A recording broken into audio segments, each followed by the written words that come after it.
I guess it's on already.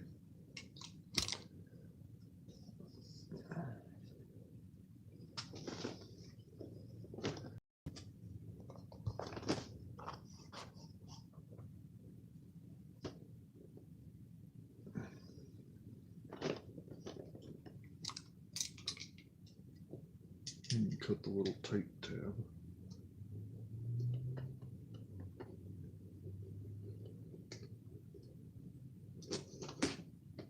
I'm trying not to do this, but I want to let you see the box.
There is two plastic things inside.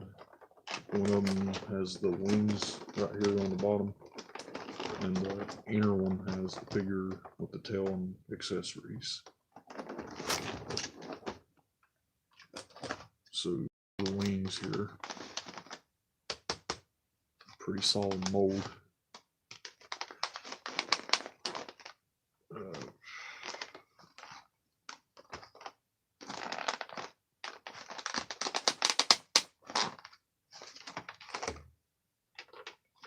I'm gonna get Goliath out and I'll deal with the wings last.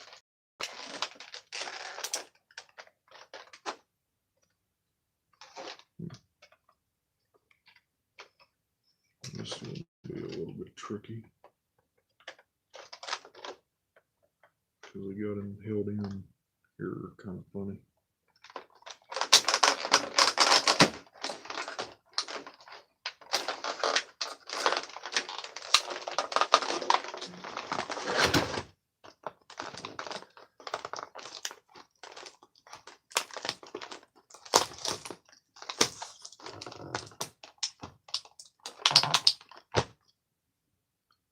See, this is the tail, and from what I can tell, it has a rotatable ball joint in it that's stiff as a board. It needs to be soaked in hot water for about 30 minutes.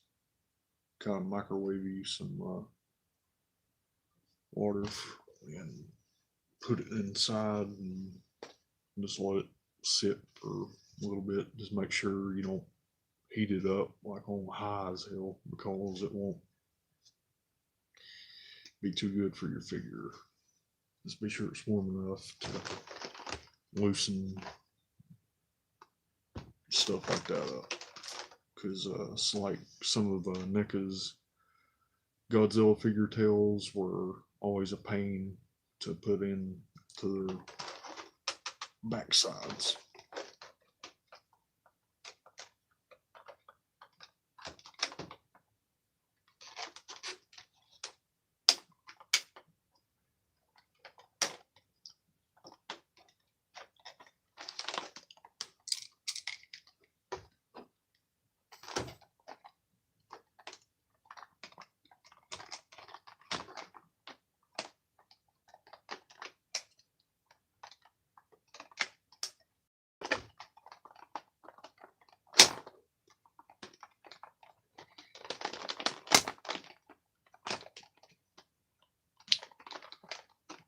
Slowly coming.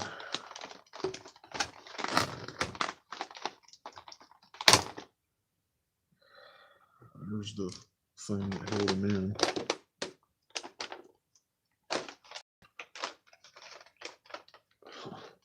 They even put two of them on his feet. Why? I don't know.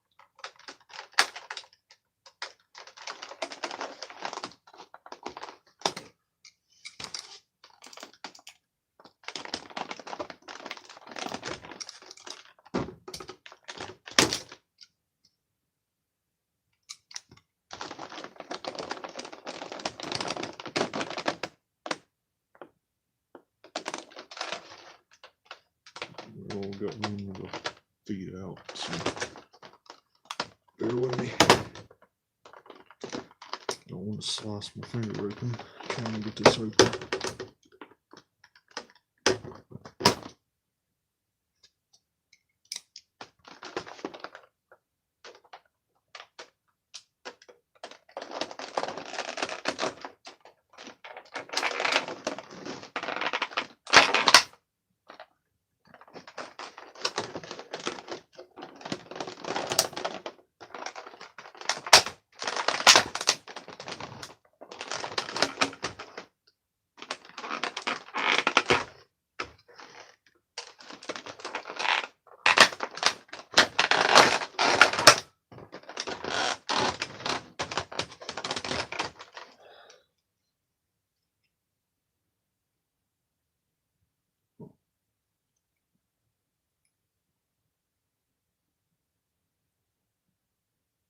Looks like there's a minor defect. I know it ain't for me because I did not have the knife like down in there, but looks like a mold issue.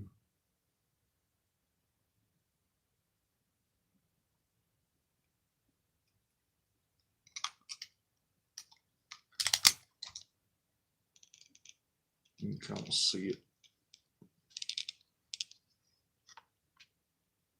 right there, but it ain't that big of a deal to me.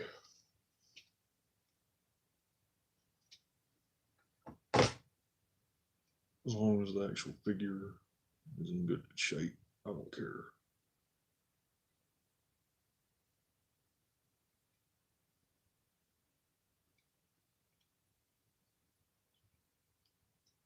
I'm going to attempt to put his tail in his backside.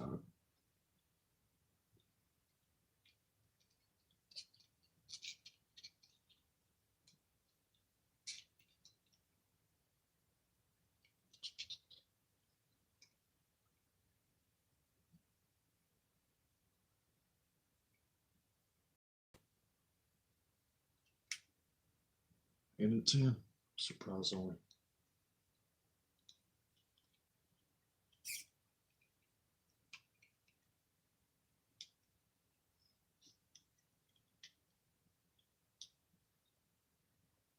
Get a little of that fresh vinyl.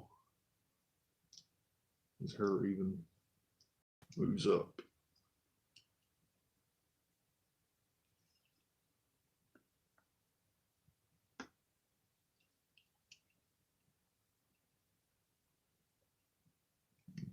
The tail is super flexible.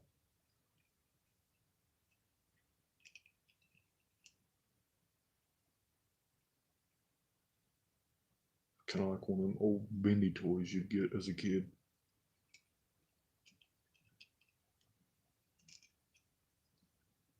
Let me work his arms here, loosen the joints.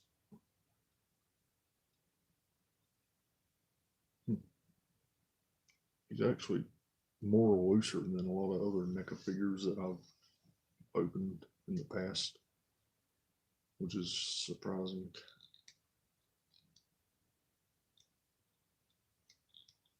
His design is kind of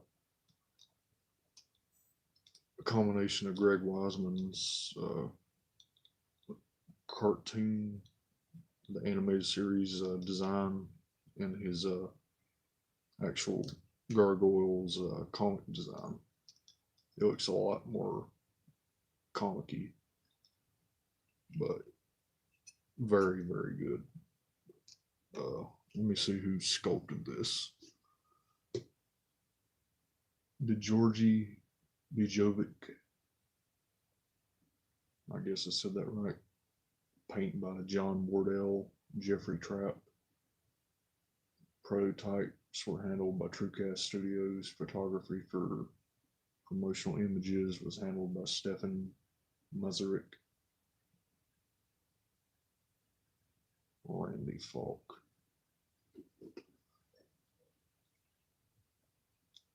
But I'm looking forward to the Thalog and Demona figures, which is coming soon.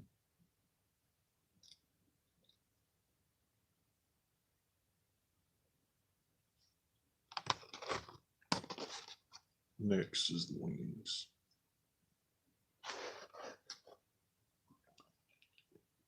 I would assume this figure can hold its weight.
Now the ball joints for the wings look kind of cheap, but if they were to break, I could use a Revoltech joint probably for these to substitute it, because it looks similar.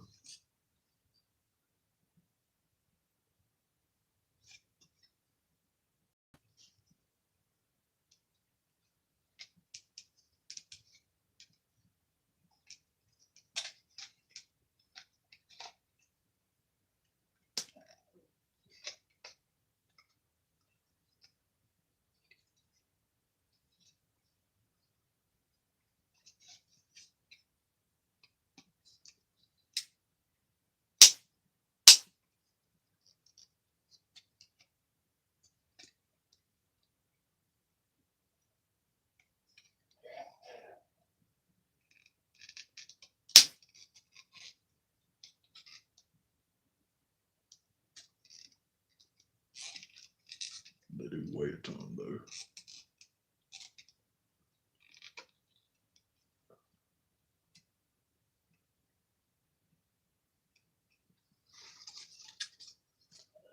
The other wing.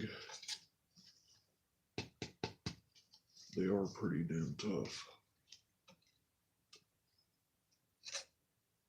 Looks like there's some paint blemishes on the hair, but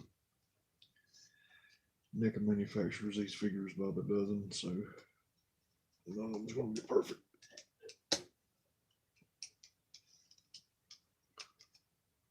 You have to lift the hair to get them in.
That's kind of the face he's making.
Trying to make a makeshift stand here.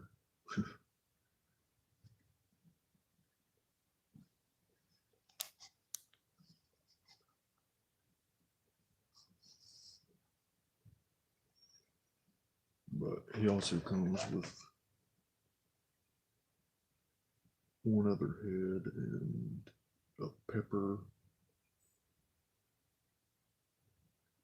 and a book and two clenched fists for both his left and right hands, and one hand that's kind of like this. Well, his default hands are kind of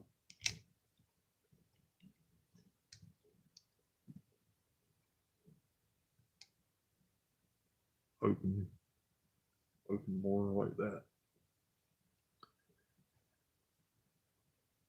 But anyway, that is Neca's Goliath figure, the very first of the Gargoyles series that they've done. I'm surprised that they got the license to produce merch for this, and I'm very glad that they did. Since they lost the Godzilla license, this definitely makes up for it in some form or fashion. So this is KG16, King Godzilla 16, signing off. I got another figure I got on Black Friday that I will hopefully unbox and do a review. It's one of the Yashahime characters. It's a pop-up parade figure. I might do an unboxing. I have to wait for it to come. FedEx is bringing it, so I'm hopeful. But here's a short story on how I come by this. I noticed on eBay people are scalping this guy for like $80, $50, a little bit too much. It's only $30 on its MSRP. That's what it actually is, plus $8 shipping or 10. In the box, it is a pretty heavy figure. When I was in Hero Clash Collectibles, that's where I found it at in my local state of NC in Wilkesboro is where I found it. That's the closest comic store to where I live. When I was in there, I couldn't like find something that I was having the vibe for at that point in time. It was Saturday. It was on Black Friday day sale or whatever, and I kept looking around. I found some old Gunsmith Cats, Dark Horse comics. It was the Bean Bandit crossover arc one. That was about all I found. And then towards the entrance where you come in, there was over on the left side where you come in, where there's all kinds of like Marvel Legends figures and some old stuff. And they had like the Spawn Violator figure, the most recent one that just came out, and Predator, and some other shit. And but those figures are pretty damn awesome. I'd like to have them, but it just wasn't what I was looking for at the time. Don't get me wrong. I love all those Predator Spawn and stuff. So anyway, I was looking up on that top shelf on the left, and I just kind of was like, "What is that?" And this thing was just kind of creeped up in the corner where you'd barely even notice it, I guess. And I was kind of squinted at it, and I'm like, "Is that what I think it is? That's got to be Goliath." And I seen the Gargoyles font, the big bold font that's on the box, and I'm like, "You've got to be kidding me!" And then I was like, "How much is it?" And then I seen the price; it was like $44.99, and I'm like, "Yeah," but I'm like, it was 20% off, so why not? I have the money to splurge. I mean, it's Goliath, and there ain't been no Gargoyles stuff in yours, especially since Greg Wiseman's comic series abruptly ended because they couldn't pay Disney their outrageous licensing fees, even though he's the creator. Talk about nuts, copyright and licensing and stuff and all that. But anyway, I was pretty happy I found this, and that's the end of the story. And anyway, rambling and all, I'm signing off now. Please subscribe, like this video if you want, and come back and watch some of my past videos. There's some new shit in the pipeline coming.